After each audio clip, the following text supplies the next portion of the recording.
আসসালামু আলাইকুম। কেমন আছেন সবাই? নিশ্চয়ই ভালো আছেন।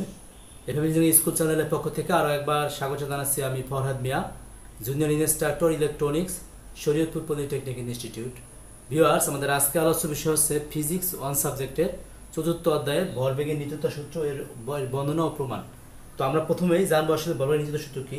একাধিক বস্তুর মধ্যে ক্রিয়া ও প্রতিক্রিয়া ছাড়া অন্য কোনো বল না থাকলে ক্রিয়া ও প্রতিক্রিয়ার ফলে তাদের ভরবেগের কোনো পরিবর্তন ঘটে না। একটা বিষয় বলা হয়েছে যে একাধিক বস্তুর মধ্যে ক্রিয়া ও প্রতিক্রিয়া ছাড়া অন্য কোনো বল না থাকলে ক্রিয়া ও প্রতিক্রিয়ার ফলে তাদের ভরবেগের কোনো পরিবর্তন ঘটে না। এটা হচ্ছে ভরবেগের নিত্যতা সূত্র, বা এটাকে ভরবেগের নিত্যতা সূত্র বলা হয়। এই হচ্ছে বিষয়। আরো একবার বলছি, একাধিক বস্তুর মধ্যে ক্রিয়া ও প্রতিক্রিয়া ছাড়া অন্য কোনো বল না থাকলে ক্রিয়া ও প্রতিক্রিয়ার ফলে এদের ভরবেগের কোনো পরিবর্তন হয় না।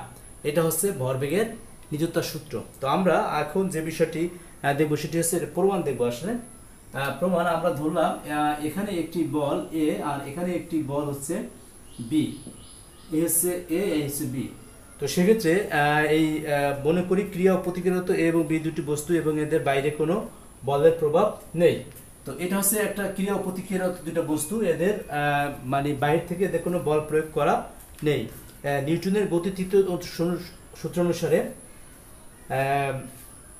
এ বস্তু বি বস্তুর উপর যতখানি বল প্রয়োগ করবে, বি বস্তু ঠিক ততখানি বল এ বস্তুর উপর প্রয়োগ করবে। তার মানে হচ্ছে আমাদের প্রয়োগ করবে এবং বল দুটি পরস্পর বিপরীতমুখী হবে। আমরা সাপোজ যদি এ যদি বির উপর এই দিকে বল প্রয়োগ করে, তো সেক্ষেত্রে বি আবার কি করবে, এদিক থেকে আবার প্রতিক্রিয়া বল থাকবে এবং বল দুটি হচ্ছে কি একটি আরেকটির বিপরীতমুখী। এই হচ্ছে বিষয়। এখন ধরা যাক এ বস্তুটির ভর আমরা ধরতে পারি যে ধরা যাক এ বস্তুটির ভর, এ বস্তুটির ভর হচ্ছে m1 এবং বি বস্তুটির ভর, বি বস্তুটির ভর হচ্ছে m2। এরকম একটি বিষয়। তো জাস্ট এ বস্তুর ভর হলো m1, m2। এখন ক্রিয়া ও প্রতিক্রিয়ারত অবস্থায় বা ক্রিয়া ও প্রতিক্রিয়ার ফলে, ক্রিয়া ও প্রতিক্রিয়ার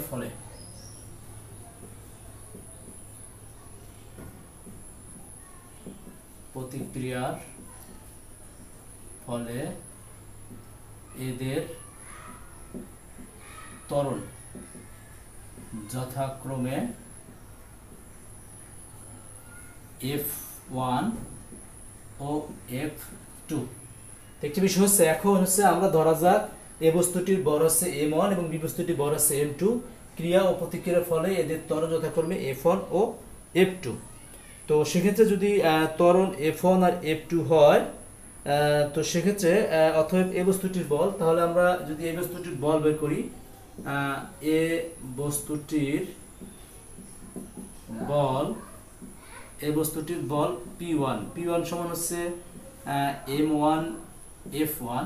আমরা এর আগে প্রমাণ করেছিলাম P = mF।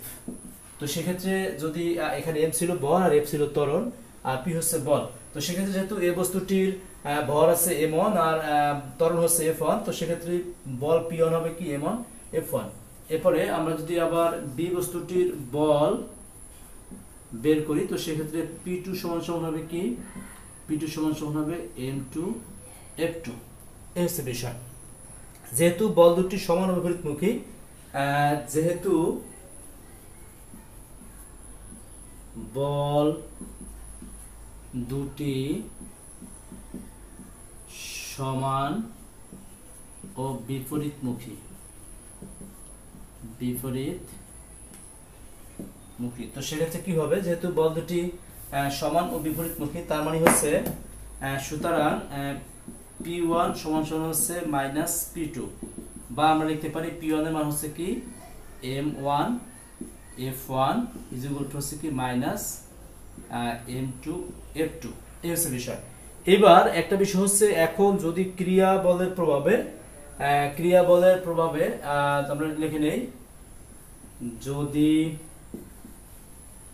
ক্রিয়া বলের প্রভাবে এ বস্তুর আদি বেগ ও শেষ বেগ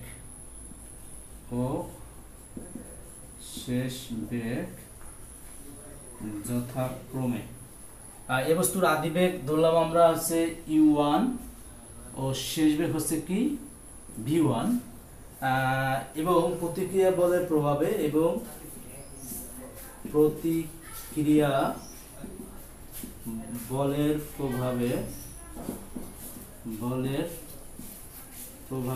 বি বস্তুর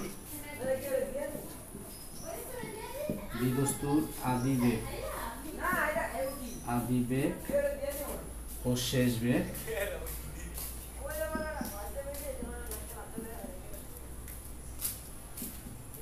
যথাক্রমে। তাহলে আমাদের বি বস্তুর আদি বেগ হবে কি, আদি বেগ হচ্ছে ut ও শেষ বেগ হচ্ছে v2। এই হচ্ছে বিষয়। যদি ক্রিয়া বলের একটা বিষয় হচ্ছে যদি এ যদি ক্রিয়া বল হয় তাহলে বি হবে প্রতিক্রিয়া বল, কারণ এ বলের ক্রিয়ার ফলে কিন্তু বি প্রতিক্রিয়া দেখাবে। তো সেক্ষেত্রে একটা হবে ক্রিয়া বল আর একটা হচ্ছে কি প্রতিক্রিয়া বল। তো যদি ক্রিয়া বলের প্রভাবে এ বস্তুর আদি বেগ ও শেষ বেগ যথাক্রমে u1 ও v1 এবং এখানে হবে এবং প্রতিক্রিয়া বলের প্রভাবে বি বস্তুর আদি বেগ ও শেষ বেগ যথাক্রমে u2 ও v2 ও হয়,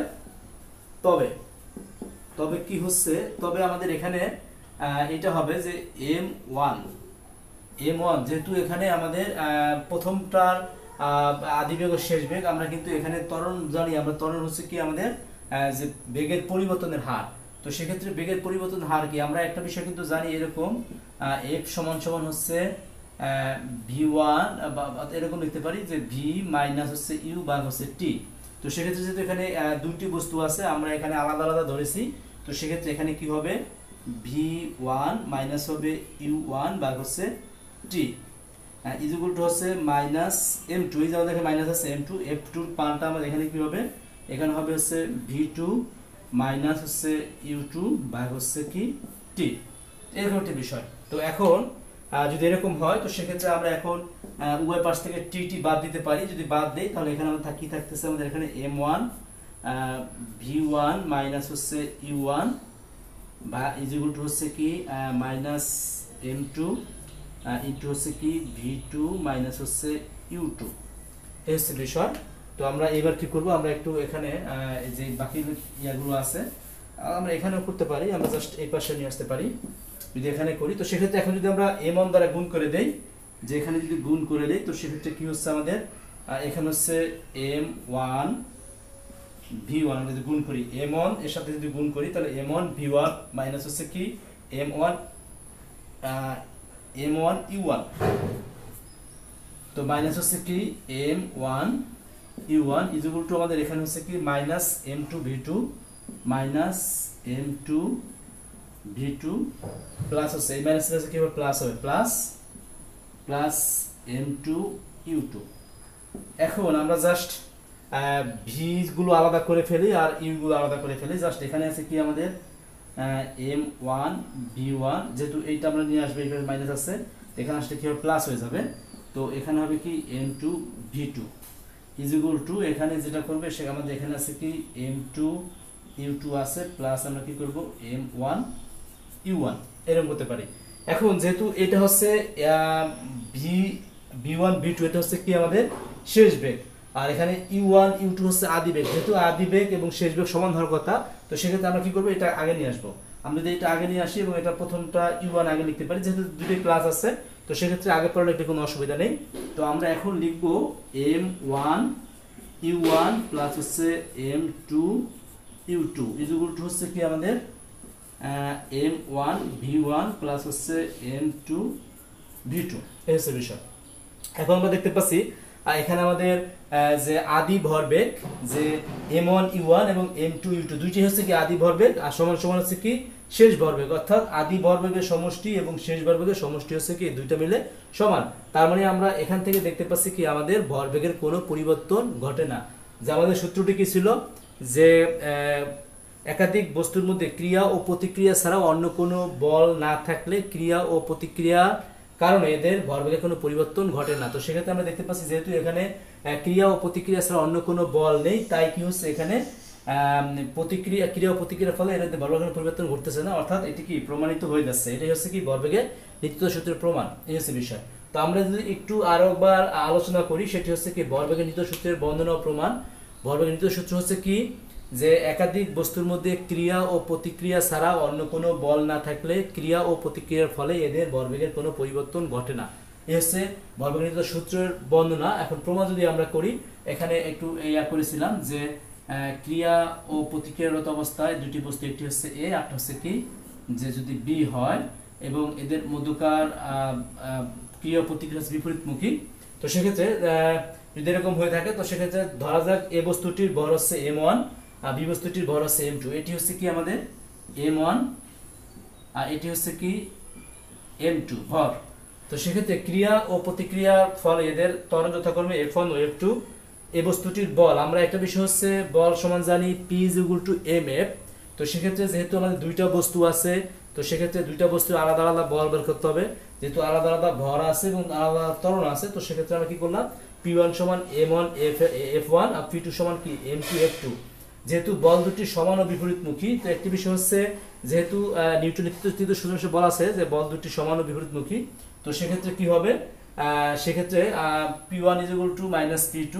তো সেক্ষেত্রে আমরা এখানে কি করব যে p1 এর মান মাইনাস p2 এর মান বসিয়ে নিলাম। এরপর যদি ক্রিয়া বলের প্রভাবে এ বস্তুর আদিবেগ ও শেষ বেগ যথাক্রমে u1 ও v1 এবং প্রতিক্রিয়া বলের প্রভাবে বি বস্তুর আদিবেগ ও শেষ বেগ যথাক্রমে u2 ও v2 হয়, তবে আমরা এখানে তখন কি করলাম, জাস্ট এখানে যে ত্বরণের মানটা বসিয়ে দিলাম। ত্বরণের মানটি বসিয়ে দিয়ে আমরা গুণ করলাম, গুণ করে এখান থেকে কি করলাম, দুই পাশ থেকে t বাদ দিলাম, বাদ দিয়ে এখানে গুণ করে জাস্ট আদিবেগগুলো একপাশে নিয়ে আসলাম এবং শেষ বেগগুলো একপাশে নিয়ে এসে আমরা দেখলাম যে আদি বেগের যোগফল হচ্ছে কি শেষ বেগের যোগফল। অর্থাৎ এখান থেকে প্রমাণিত হয় যে ভরবেগের কোনো পরিবর্তন ঘটে না, জাস্ট আদি বেগের যোগফল যা ছিল ভরবেগ শেষ বেগের যোগফল তাই হচ্ছে, এই হচ্ছে বিষয়। এই কারণে আমরা এটাকে প্রমাণ করতে পারি যে এটা আসলে ভরবেগের পরিবর্তন হচ্ছে, তাহলে কি এটা প্রমাণিত হয়ে যাচ্ছে, এই হচ্ছে বিষয়। তো ভিউয়ার্স, আশা করি ভিডিওটি ভালো লাগবে। ভিডিওটি ভালো লাগলে অবশ্যই লাইক, কমেন্ট এবং শেয়ার করবেন। ইতিমধ্যেই যারা আমার চ্যানেলটি সাবস্ক্রাইব করেছেন তাদের সকলকে ধন্যবাদ। যারা এখনো সাবস্ক্রাইব করেননি, আশা করি এখনই সাবস্ক্রাইব করে ফেলবেন। ইতিমধ্যেই আমরা ফিজিক্স অন সাবজেক্টের অনেকগুলো ভিডিও দিয়েছি, আমাদের এই চ্যানেলে প্লেলিস্ট করা আছে ফিজিক্স অন নামে, তো আপনারা সেখান থেকে ভিডিওগুলো দেখে নেবেন এবং অন্য কোনো টপিক্সের ভিডিও পেতে চাইলে অবশ্যই কমেন্ট করে জানাবেন, আমি ভিডিও তৈরি করে দেব। তো ভিউয়ার্স, আশা করি ভালো থাকবেন, সুস্থ থাকবেন, নিরাপদে থাকবেন, এই প্রত্যাশায় আজকের মতো বিদায় নিচ্ছি। আল্লাহ হাফেজ।